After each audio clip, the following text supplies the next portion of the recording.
Buenas tardes a todos los estudiantes de Economía 1, código 20067, que están cursando esta materia en el Centro Regional Campana de la Universidad Nacional de Luján. En la clase de hoy lo que vamos a ver son los aportes que realizó Alfred Marshall a lo que es el desarrollo de la ciencia económica. Nos vamos a centrar en lo que es la teoría de Alfred Marshall y su impacto sobre la ciencia económica. Básicamente la clase va a estar separada en distintas partes. Vamos a analizar cuál es la teoría de la demanda que desarrolla Alfred Marshall, luego la teoría de la oferta, después vamos a pasar a la teoría del equilibrio general y finalmente vamos a analizar bajo qué condiciones es posible la aplicación de la teoría de Alfred Marshall.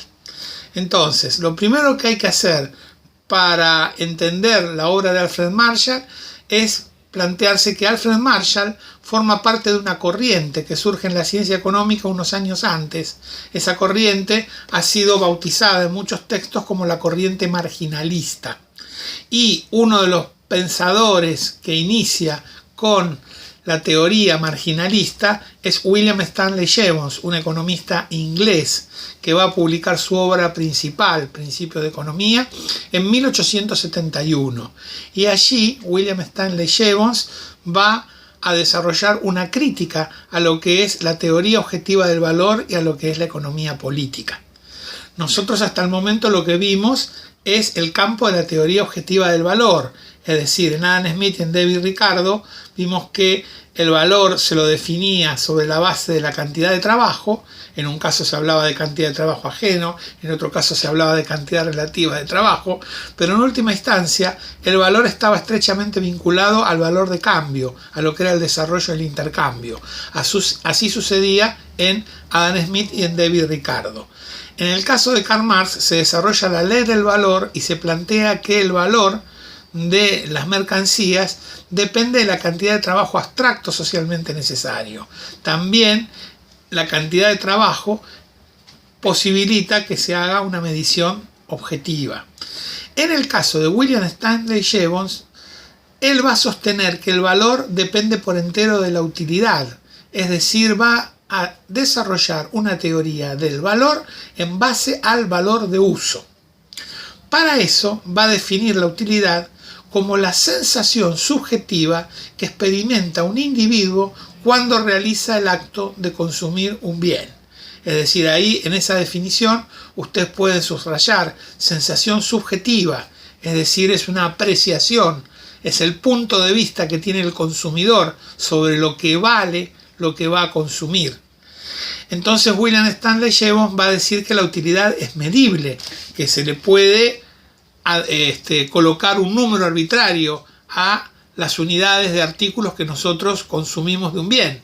Por ejemplo, yo puedo decir que tomar un vaso de agua mineral tiene un valor de 100. Alguno de ustedes me puede decir, no, para mí tiene un valor de 400.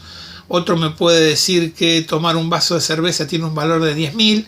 Es decir, lo que dice Jevons es que cada individuo le atribuye a lo que consume un valor en base a la necesidad que tiene, en base a sus necesidades subjetivas, ¿correcto? Ahora bien, si esto es así, ¿cómo se construye una teoría sobre el comportamiento de los consumidores si cada uno arbitrariamente le da el valor que se le da la gana en base a las necesidades que tiene, a lo que consume? Y es allí en donde William Stanley Jevons plantea la ley de utilidad marginal decreciente y aparece la palabra marginal. ¿Qué quiere decir marginal para los defensores de esta teoría? Marginal se refiere a una variación pequeña, unitaria, en el margen de un conjunto de variables vinculadas a la producción y al consumo de bienes y servicios. Ese es el significado de la palabra marginal. Ahora bien, ¿por qué se plantea la ley de utilidad marginal decreciente? ¿Qué dice esta ley? Lo que dice esta ley es que un individuo, a medida que adiciona unidades sucesivas en el consumo de un bien, el grado de satisfacción adicional será cada vez menor. Veamos cómo se puede probar esta afirmación. Yo voy a tomar un vaso de agua cuando tengo mucha sed y me va a provocar una inmensa satisfacción si tengo esa necesidad, si deseo tomar agua. Si tomo un segundo vaso de agua también me va a provocar una gran satisfacción, pero yo ya tengo un vaso de agua incorporado al organismo.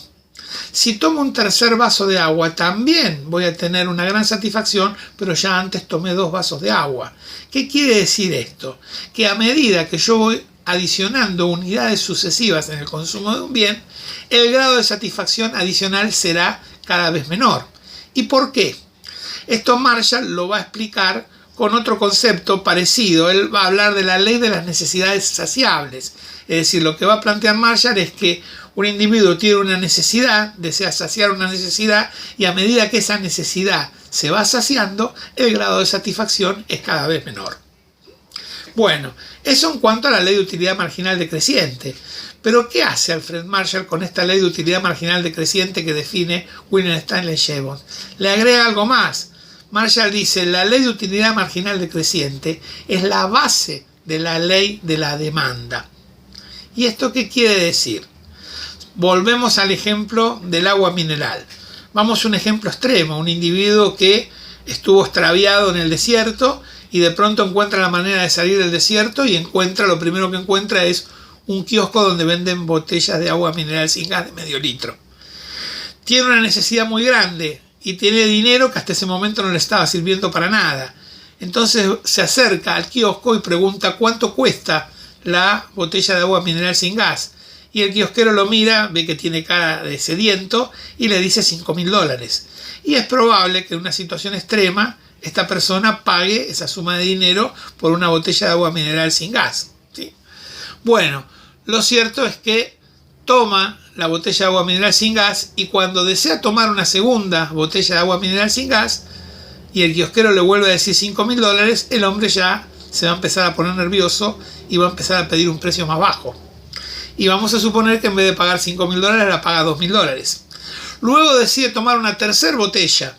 Y cuando decide tomar una tercera botella va a pedir un precio todavía más bajo. Entonces, ¿cuál es el punto aquí? El punto es que como un individuo va saciando su necesidad, es decir, va consumiendo unidades sucesivas, en este caso de agua, lo que va a hacer esta persona es pedir un precio más bajo. Es decir, a medida que va saciando la necesidad, le va a asignar menos valor a lo que consume y por lo tanto va a estar dispuesto a pagar un precio, pero cada vez más bajo. Bueno, esto lleva a otro concepto, que es la diferencia entre el precio de demanda y el precio de mercado. El precio de demanda lo habíamos definido el primer día de clase como el precio que estaba dispuesto a pagar un consumidor. Y el precio de mercado es un dato de la realidad, es decir, es algo que el consumidor no lo puede modificar, tampoco el empresario, se pacta directamente un precio.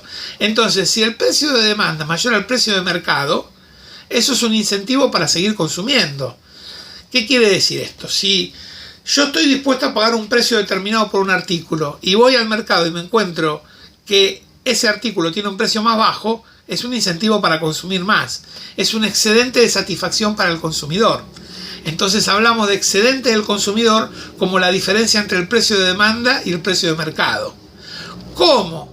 Por lo que dijimos de la ley de utilidad marginal decreciente, el precio que va a estar dispuesto a pagar va a ser cada vez menor y el precio de mercado va a ser siempre el mismo porque no se puede modificar, va a llegar un momento en que el precio de demanda y el precio de mercado van a ser iguales. En ese caso, entonces, no va a haber una satisfacción adicional por consumir una nueva unidad.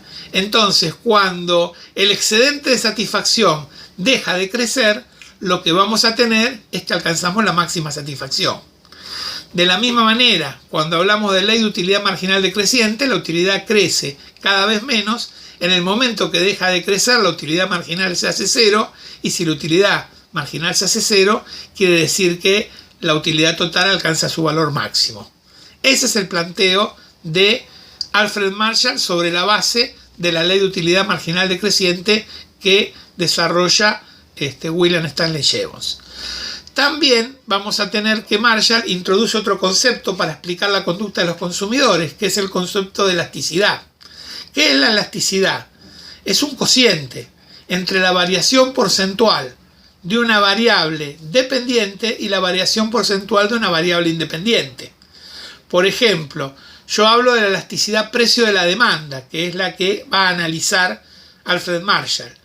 Digo que la cantidad demandada de un bien depende del precio de ese bien. Entonces, si el precio aumenta, sabemos que por la ley de la demanda, la cantidad demandada va a disminuir. El tema es en qué proporción. La cantidad demandada ante un aumento del precio disminuye en una proporción mayor o menor al precio. Bueno, eso depende de la necesidad que tenga el consumidor. Nosotros habíamos visto el primer día de clase que había consumidores que tenían necesidades primarias, es decir, vinculadas a la subsistencia, por ejemplo, alimentación, vivienda, salud, educación, empleo, y había necesidades secundarias que estaban referidas al incremento del confort. Si las necesidades son primarias, el aumento del precio va a provocar una caída en la cantidad demandada, pero en una proporción menor. Entonces, en ese caso, se dice que la demanda es inelástica, es decir, las cantidades demandadas son poco sensibles a cambios en el precio de ese bien. Ahora bien, tomemos el caso de una necesidad secundaria. En una necesidad secundaria, si hay una disminución del precio, el aumento en la cantidad demandada va a ser en una proporción mayor. Entonces, en ese caso, lo que vamos a tener es que la demanda es elástica, es decir, las cantidades demandadas son muy sensibles a cambios en el precio. Entonces tenemos demanda inelástica y demanda elástica, que son conceptos que se utilizan muy a menudo en lo que es la vida cotidiana, pero que también son conceptos que nos sirven para reconocer cuáles son las políticas de precios que tienen las empresas. ¿Por qué? Porque si yo soy un empresario que estoy ofreciendo un bien cuya demanda es inelástica, por ejemplo, estoy ofreciendo leche, bueno, un aumento del precio de la leche va a provocar una caída en la cantidad demandada menos que proporcional. O sea que, como empresario, a mí me va a convenir fijar precios más altos a los productos que satisfacen necesidades primarias.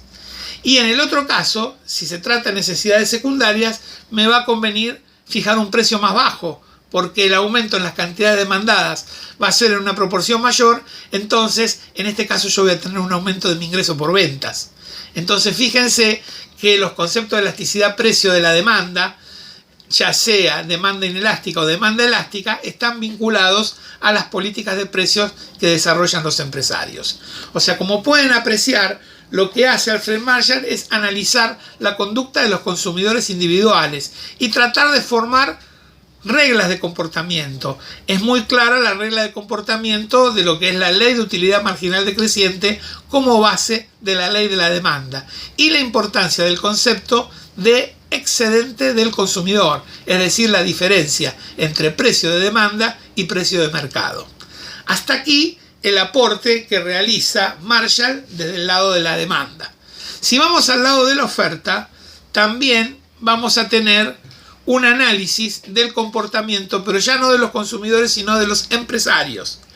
Entonces, por lo general, en el análisis marginalista, cuando se decide analizar lo que es la teoría de la oferta, lo que se plantea es que en una empresa existe una función de producción, es decir, que el empresario es un individuo que organiza la producción tratando de combinar en forma óptima la utilización de los factores productivos.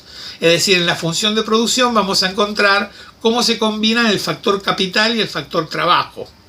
Ahora bien, todo esto se hace en función de encontrar un objetivo, que es la maximización de beneficios. Es decir, así como el consumidor buscaba la maximización de utilidad y de satisfacción, el empresario busca el máximo beneficio. Ahora bien, la función de producción está sujeta a lo que se llama la ley de rendimientos decrecientes. Y Marshall va a decir que esa ley de rendimientos decrecientes es la base de la ley de la oferta. Entonces vamos a analizar cuidadosamente estas cuestiones. Primero, ¿qué es la ley de rendimientos decrecientes? Y segundo, ¿por qué es la base de la ley de la oferta? En relación al tema de los rendimientos decrecientes, siempre se plantea que la ley de rendimientos decrecientes se aplica a todos los factores de la producción. Sin embargo, cuando uno va a un manual de economía, lo que se presupone es que la ley de rendimiento decreciente se aplica fundamentalmente al factor trabajo. Entonces, tenemos que distinguir en relación al rendimiento del factor trabajo tres situaciones o tres conceptos. Uno es el rendimiento total del factor trabajo. Por ejemplo, yo tengo una empresa que produce borradores y la producción total en un día es de, supongamos, no sé, 400 borradores, ¿sí? Ese es el rendimiento total del factor productivo. Está el rendimiento medio. ¿Cuántos trabajadores tengo? Bueno, yo tengo, supongamos, 20 trabajadores. Entonces yo tomo la producción total del día, 400, la divido por la cantidad de trabajadores, que es 20. Entonces, cada trabajador en promedio produce 20 borradores. Ese es el rendimiento medio del factor trabajo. Y luego está el rendimiento marginal. Es decir, pongo un aviso en el diario y pido un trabajador a prueba por 3 meses para producir borradores. Entonces el rendimiento marginal, en ese caso, va a ser el rendimiento del nuevo trabajador que incorporo a la empresa. Bien, lo que se hace en el tema de la ley de rendimiento decrecientes es analizar a través del tiempo el rendimiento de los factores productivos. Y aparecen 3 momentos, 3 etapas. Hay una primera etapa, es cuando se toma un nuevo trabajador, en donde el rendimiento marginal de ese nuevo trabajador va a crecer por un tiempo por encima del rendimiento promedio. ¿Qué quiero decir con esto? En el ejemplo que yo les di, teníamos un promedio de 20 borradores por día producido por cada trabajador. Ahora, si se toma a un trabajador a prueba por 3 meses, es probable que ese trabajador, para quedar efectivo, trabaje un ritmo mayor y en vez de producir 20 borradores, produzca 25 borradores.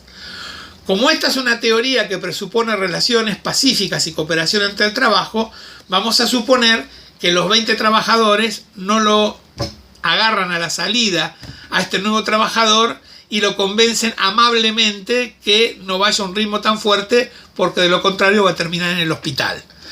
Vamos a suponer entonces que ante la acción del nuevo trabajador de aumentar el ritmo de producción, los trabajadores, los 20 trabajadores que ya están en la empresa, también comienzan a aumentar el ritmo de producción para no perder su puesto de trabajo.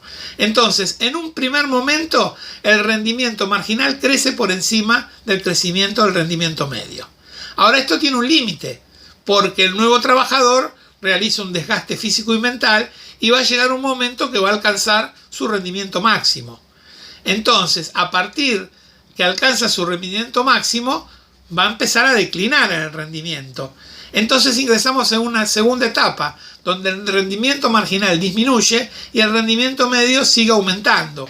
Esta segunda etapa es una etapa de confluencia entre el rendimiento del nuevo trabajador y el rendimiento del resto de los trabajadores. Esta confluencia se va a alcanzar en un punto en donde el rendimiento medio va a alcanzar su valor máximo, y en ese caso el rendimiento medio obviamente va a ser igual al rendimiento marginal, porque lo que estamos diciendo es que el rendimiento del nuevo trabajador va a ser igual al rendimiento promedio de los demás trabajadores. Entonces, en ese caso, se dice que la empresa alcanzó el punto óptimo técnico, es decir, el empresario logró el sueño del pibe, que es que los trabajadores obtengan el máximo rendimiento promedio en la producción, en este caso de borradores. Entonces, cuando se llega a ese momento, que es el punto óptimo técnico, el máximo rendimiento medio de los factores productivos, lo que tenemos es una declinación, es decir, una decadencia del rendimiento de los trabajadores, tanto el rendimiento marginal como el rendimiento medio.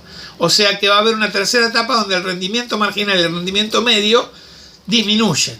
Pero claro, lógicamente, debido al esfuerzo adicional que hizo el nuevo trabajador, el rendimiento marginal va a caer más que el medio, ¿sí? Entonces, en esa tercera etapa donde ambos rendimientos disminuyen, se dice que ese es el momento donde el empresario logra obtener el máximo beneficio.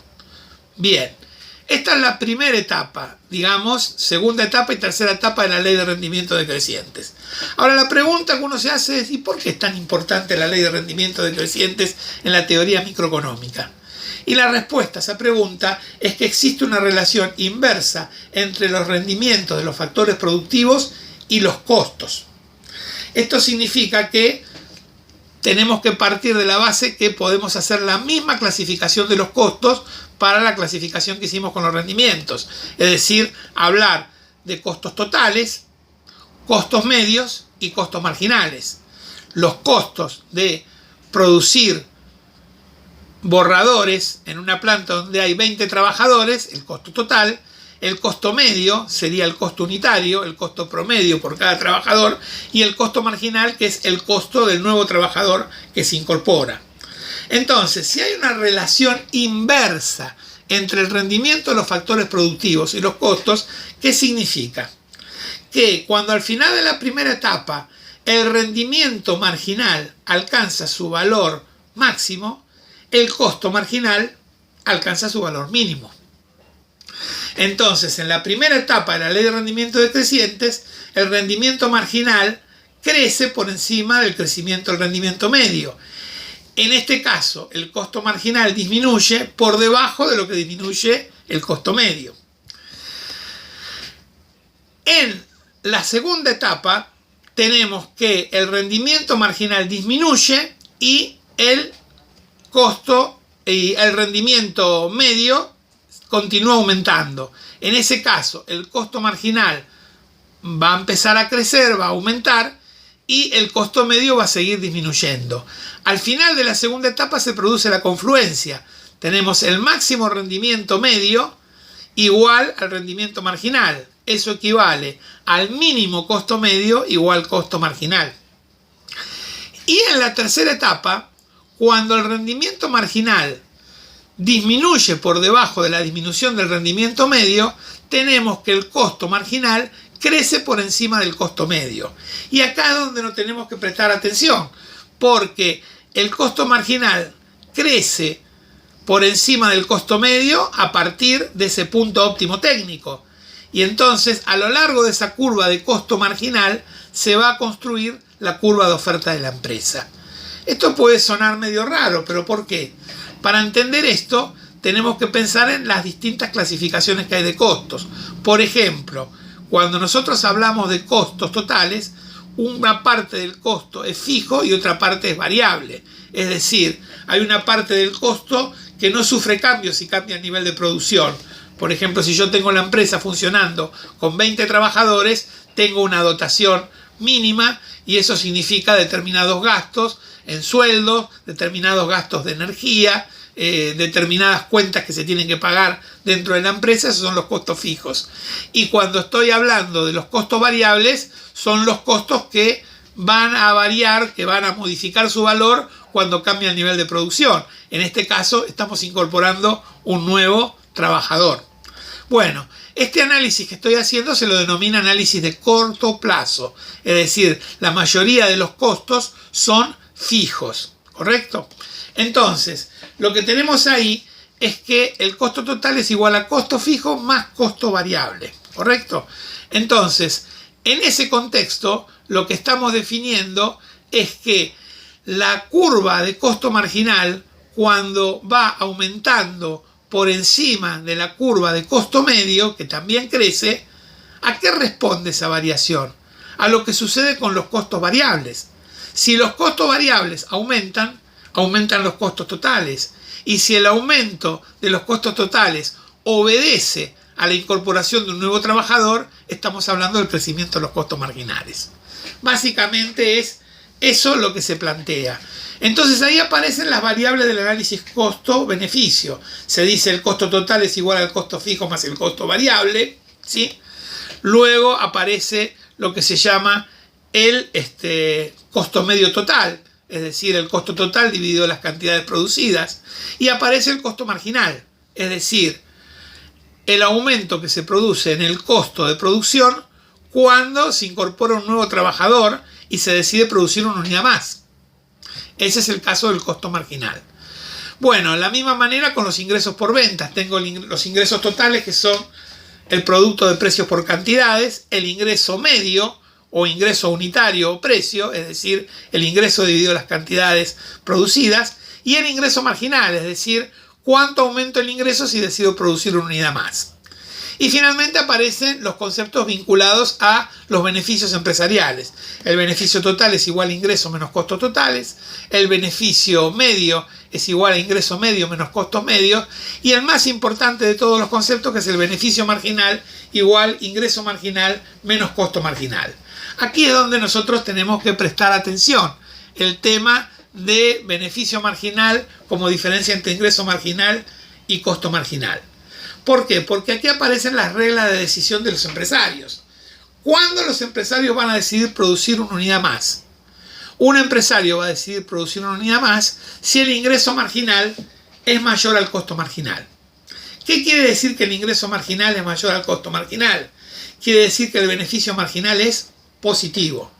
¿Y qué significa que el beneficio marginal sea positivo? Que al producir una unidad más va a haber un aumento del beneficio. Y el empresario que está buscando el máximo de beneficios. Esa es una primera regla de decisión empresaria. Hay una segunda regla, que es la negación de la primera. Yo puedo decir, no me conviene producir una nueva unidad si el ingreso marginal es menor al costo marginal. ¿Por qué? Porque si el ingreso marginal es menor al costo marginal, el beneficio marginal es negativo. Y si el beneficio marginal es negativo, significa que al producir una nueva unidad, yo voy a obtener menos beneficio. Entonces la pregunta es, ¿qué empresario va a decidir producir una unidad más para ganar menos? Ninguno. No le conviene entonces al empresario producir una nueva unidad cuando el ingreso marginal es menor al costo marginal. Y vamos al tercer caso. El tercer caso, que puede resultar más complicado, puede hacer más ruido. Si el ingreso marginal es igual al costo marginal, el beneficio marginal es igual a 0. Y si el beneficio marginal es igual a 0, significa que se alcanzó el máximo beneficio. Bueno, cuando uno llega a esta altura de la clase se pregunta, ¿qué es este lío de que lo marginal vale 0 y por el otro lado hay un valor máximo? Analicemos la conducta de lo que es ingreso marginal y costo marginal. ¿Cómo es el ingreso marginal en una economía de mercado donde hay una gran cantidad de pequeñas y medianas empresas? Si estas empresas no tienen ningún poder de mercado, el precio va a ser siempre el mismo y no va a poder ser modificado por los empresarios. Supongamos que el precio es igual a 10. Entonces, si yo ofrezco una unidad y la vendo, mi ingreso va a ser 10 por 1, 10, precio por cantidad. Si vendo 2 unidades, 10 por 2, 20. Si vendo 3 unidades, 10 por 3, 30. Y a esta altura de la vida ustedes ya saben cuál es la tabla del 10.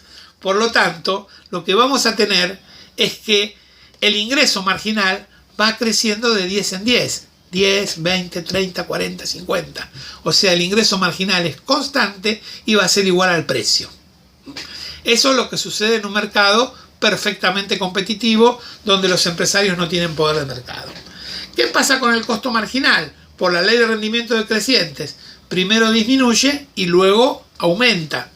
Por lo tanto, nosotros tenemos una curva de costo marginal que a partir de determinado momento empieza a ser creciente y por el otro lado el ingreso marginal vamos a tener que es constante. Por lo tanto, la diferencia del ingreso marginal y costo marginal, que inicialmente es positiva, va disminuyendo. Eso significa que el beneficio marginal es positivo, pero crece cada vez menos.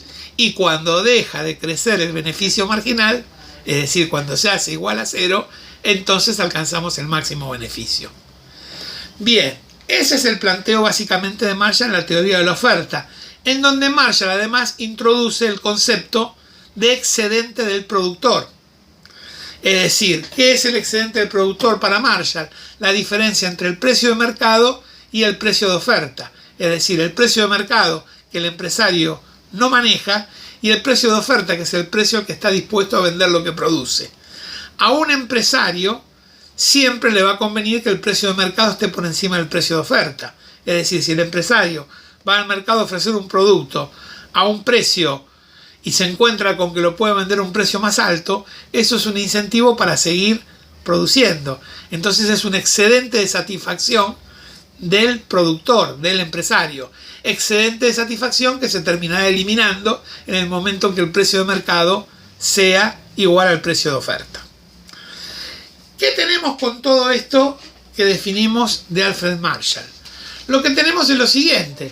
Tenemos que llegamos a una situación en donde se produce el equilibrio de mercado. ¿Y qué era el equilibrio de mercado? Las cantidades ofrecidas eran iguales a las cantidades demandadas, es decir, había cantidades de equilibrio, y el precio de demanda era igual al precio de oferta, y eso igual al precio de equilibrio. Entonces, fijémonos un segundito lo que significa este punto de equilibrio. Supongamos que hay una situación en donde el precio de demanda es mayor al precio de oferta. ¿Qué significa esto? El precio de demanda es mayor al precio de equilibrio y el precio de equilibrio es mayor al precio de oferta. ¿Sí? Si el precio de demanda es mayor al precio de equilibrio del mercado, vamos a tener un excedente positivo del consumidor. Y si el precio de mercado o precio de equilibrio es mayor al precio de oferta, vamos a tener un excedente del productor. Entonces, cuando el precio de demanda supera el precio de oferta, va a existir un excedente del consumidor y un excedente del productor positivos. Va a haber incentivos para que el consumidor consuma más y el empresario productor produzca más. Esos incentivos, ¿cuándo desaparecen? Cuando se alcanza el punto de equilibrio. Porque en el punto de equilibrio, el precio de demanda es igual al precio de mercado. Y el precio de mercado es igual al precio de oferta. Entonces, cuando eso sucede, precio de demanda igual precio de mercado, no hay excedente del consumidor. Cuando el precio de mercado es igual al precio de oferta, no hay excedente del productor. Entonces, no hay excedente del consumidor, no hay excedente del productor. Entonces, ¿qué sucede? Alcanzan la máxima satisfacción el consumidor y el productor. Cuando el precio de demanda se iguala con el precio de mercado, se alcanza la máxima utilidad para los consumidores. Y cuando el precio de mercado es igual al precio de oferta, se alcanza la máxima utilidad para los empresarios y los productores. Y todo esto se da ¿bajo qué condiciones? Bajo las condiciones de competencia perfecta. Y aquí es una de las cuestiones que nos tenemos que detener a analizar. ¿Qué significa hablar de un mercado de competencia perfecta? ¿Y qué implicancias tiene hablar también de un mercado de competencia imperfecta, que sería la negación de la competencia perfecta? Entonces vamos a analizar, ¿sí?, las características que tienen los mercados de competencia perfecta y de competencia imperfecta, subrayando una cuestión, que la teoría de Marshall es una teoría que se aplica para un mercado de competencia perfecta. Bien, ¿qué característica tiene el mercado de competencia perfecta? La característica fundamental: el poder de mercado de los empresarios es cero. Los empresarios no tienen ninguna influencia sobre el poder de mercado. Eso significa que el consumidor es el soberano del mercado. Si esto es así, si realmente lo que sucede es que el precio de mercado es un dato de la realidad que no se puede modificar, entonces la información que hay en competencia perfecta es perfecta. Es decir, se dice que es un mercado transparente. Bien, ¿qué más sucede en ese caso? El ingreso marginal dijimos que se hace constante e igual al precio, de manera que el máximo beneficio se logra cuando ingreso marginal igual a costo marginal y con el ingreso marginal igual al precio, porque no hay poder de mercado. O sea, el poder de mercado es la diferencia entre el precio y el ingreso marginal. Si ambos son iguales, la diferencia no existe, es cero. ¿Qué otra cuestión importante hay en cuanto a los mercados de competencia perfecta? Básicamente hay una gran cantidad de pequeñas y medianas empresas. Esto hace que no sea difícil ingresar a ese mercado. Se dice que el acceso al mercado de un nuevo competidor es fácil. Algunos manuales llaman a esto libre concurrencia. ¿Y qué otra cuestión más significa? Que cuando hablamos de competencia perfecta y hay perfecta información, significa entonces que los productos que se comercializan son homogéneos. O sea, no hay diferencias de marcas publicitarias.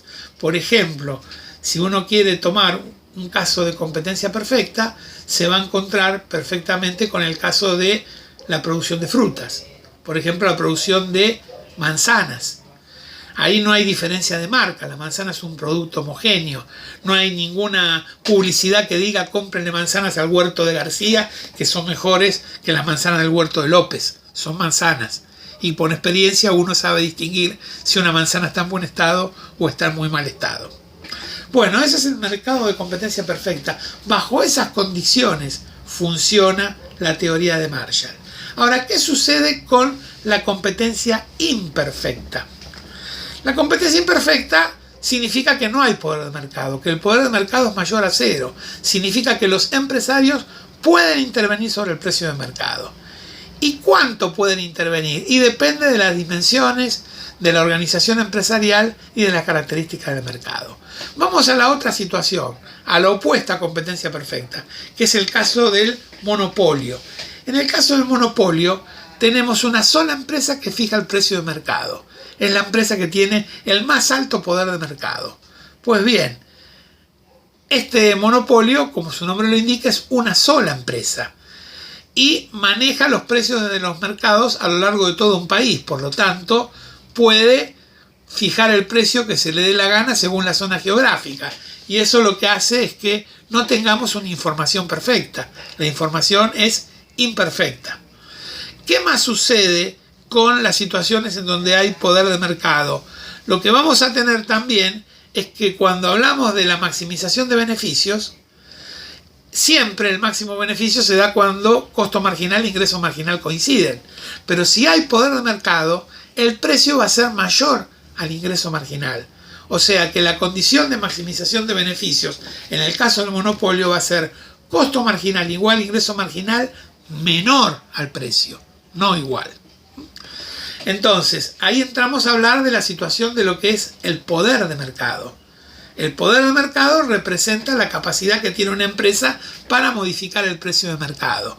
Eso significa que si el empresario puede ir disminuyendo el precio a medida que aumenta el volumen de producción, es decir, sale a buscar una demanda que está segmentada, produce grandes cantidades y logra bajar el precio, básicamente ¿por qué? Porque producto de cambios tecnológicos logra disminuir los costos.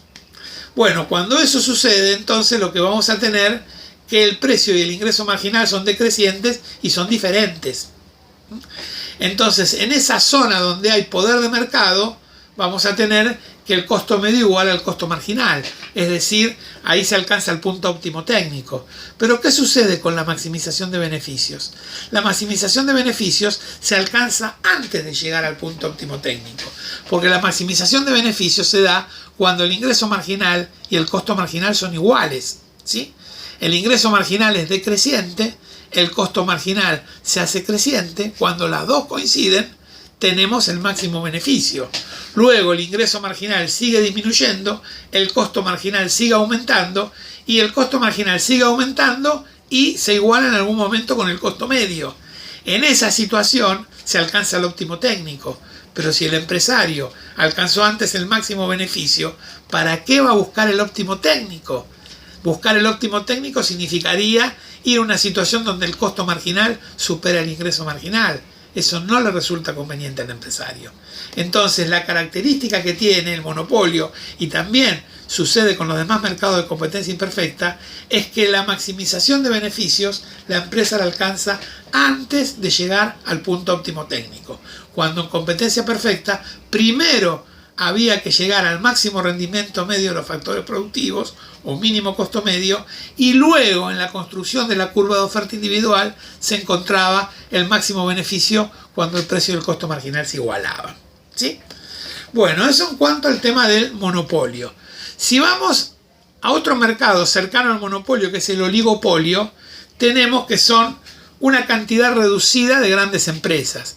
Digo cantidad reducida significa más de una gran empresa, porque si no sería monopolio. Entonces el oligopolio es un mercado en donde hay pocos vendedores y grandes. Eso significa que el acceso a ese mercado es difícil. El poder de mercado es alto. Si el poder de mercado es alto, ya vimos, la información es imperfecta. ¿Y qué sucede con la maximización de beneficios? Lo mismo que en el caso del monopolio. El costo marginal debe ser igual al ingreso marginal y este inferior al precio. Esto lleva a que se maximice beneficios antes de alcanzar el óptimo técnico. La diferencia del oligopolio y el monopolio, una de las diferencias más importantes, es que el oligopolio es el caso donde el producto no es homogéneo. Es decir, existe una diferencia de marcas y existen gastos de las grandes empresas en campañas publicitarias. Cosa que no existe en el monopolio, porque es un solo empresario, un solo productor. ¿Para qué va a gastar en publicidad si todo tiene que ir a comprarle a él? Pero en el caso del oligopolio es una pequeña cantidad de grandes empresas y vemos muchas veces guerras publicitarias. La más recordada de todo fue la guerra Coca-Pepsi. Pero hay varias competencias, sobre todo, por ejemplo, en la industria automotriz, la competencia entre las distintas marcas. Bueno, ese es el caso del oligopolio, cercano a lo que es el monopolio. Y tenemos otra forma de mercado de competencia imperfecta, que es la competencia monopolística, que es algo más cercano a la competencia perfecta. Por lo general en los manuales de economía, cuando se habla de competencia monopolística, se refiere a aquella situación en donde tenemos, por ejemplo, el comercio minorista, en donde vamos a ver que hay diferencias con competencia perfecta, es decir, puede haber diferencias de precios y diferencias de marcas. ¿Cuáles son las características de competencia monopolística? El poder de mercado es bajo, es mayor a cero. Por lo tanto, la información va a ser imperfecta. En un mismo barrio, un producto puede tener distintos precios y la información muchas veces no alcanza a todos los clientes. Esto lo vemos cotidianamente en la ciudad de Buenos Aires, que tenemos más o menos 2 o 3 supermercados chinos por manzana. Es decir, probablemente haya un supermercado chino o coreano a 5 cuadras de mi casa que venda el mismo producto más barato, pero yo ni me entero. Entonces la información ahí es imperfecta, ¿sí? También, por supuesto, en una situación de competencia monopolística, ¿qué vamos a tener? Que la maximización de beneficios se da con el costo marginal igual al ingreso marginal y el ingreso marginal es inferior al precio. Aunque la diferencia sea pequeña, bastante más pequeña que en el caso del oligopolio y el monopolio, la diferencia existe. Entonces, en competencia monopolística también se maximizan beneficios antes de alcanzar el punto óptimo técnico. Tenemos que en competencia monopolística hay una gran cantidad de pequeñas y medianas empresas, con lo cual significa que el acceso a ese mercado es relativamente sencillo o fácil. En ese sentido hay un punto en común con lo que es la competencia perfecta. Y tenemos también una diferencia con la competencia perfecta que tiene que ver con que existen algunas marcas publicitarias o algunas marcas vinculadas a nombres. Por ejemplo, yo tomo un comercio minorista, la peluquería, y bueno, es probable que una peluquería en donde esté un estilista que le corta el pelo a las actrices y a los actores famosos, tenga una especie de publicidad aparte, boca en boca, que haga que ese corte de pelo sea más caro, o que un médico de prestigio cobre interconsultas más caras, o que un psicoanalista de trayectoria que haya conocido a algún pariente lejano de Lacan le cobre más caro la sesión. Entonces ese tipo de cuestiones suceden, pero son diferencias menores, no son las grandes diferencias ni las guerras publicitarias que vemos con los oligopolios. Entonces la conclusión final a la que llegamos, vinculado a la teoría de Alfred Marshall, es la siguiente: en condiciones de competencia perfecta es posible que se cumpla la doctrina de la máxima satisfacción. En el punto de equilibrio del mercado que funciona en competencia perfecta, no va a haber excedente del consumidor, no va a haber excedente del productor, va a maximizar utilidades los consumidores y van a maximizar beneficios los empresarios. Pero ¿qué pasa en competencia imperfecta? En competencia imperfecta, como hay poder de mercado, si vamos a buscar el punto de equilibrio en esos mercados, el precio de equilibrio va a ser mayor que en competencia perfecta. Y si el precio de equilibrio es mayor que en competencia perfecta, cuando el precio supera el precio de equilibrio, lo que tenemos es que los empresarios se quedan con una porción del excedente del consumidor. Por lo tanto, no hay máxima satisfacción, sino que hay un crecimiento de la satisfacción de los empresarios a costa de la satisfacción de los consumidores. ¿Qué quiere decir esto? La teoría de Alfred Marshall tiene sentido en un mercado de competencia perfecta. En condiciones de competencia imperfecta, la teoría de Alfred Marshall se derrumba como un castillo de naipes.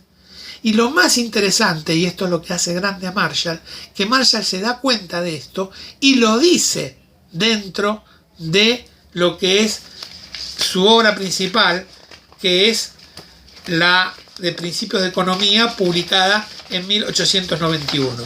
Voy a leer el párrafo para poder cerrar con esta cuestión y con esta clase.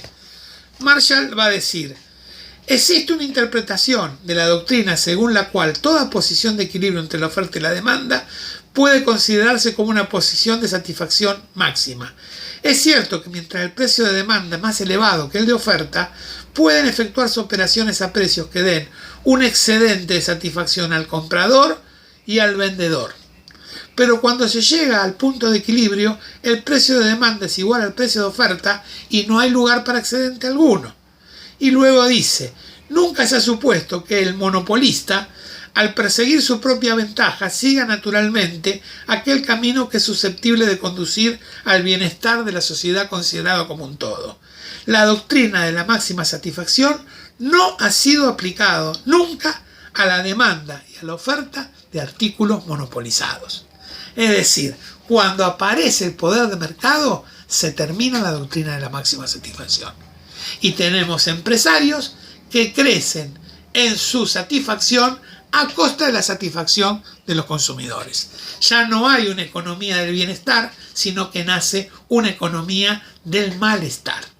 Bueno, esta es la conclusión importante a la que llega Alfred Marshall, que demuestra realmente una honestidad intelectual importante, porque tenemos pensadores que pueden vender su teoría como la mejor teoría del mundo y no admitir que pueden suceder cuestiones que afecten fundamentalmente a su teoría.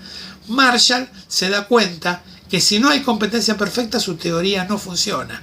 Y ese es uno de los argumentos con los cuales él defiende la necesidad de un mercado de competencia perfecta y que haya grandes cantidades de pequeñas y medianas empresas y que haya regulaciones estatales para evitar situaciones de tipo monopólicas o situaciones que afecten a la competencia. Bueno, básicamente estas son las ideas principales de Alfred Marshall y sus aportes a la ciencia económica. Espero que esta clase le haya resultado útil y que les sirva para responder las preguntas que tienen en el práctico y en el examen.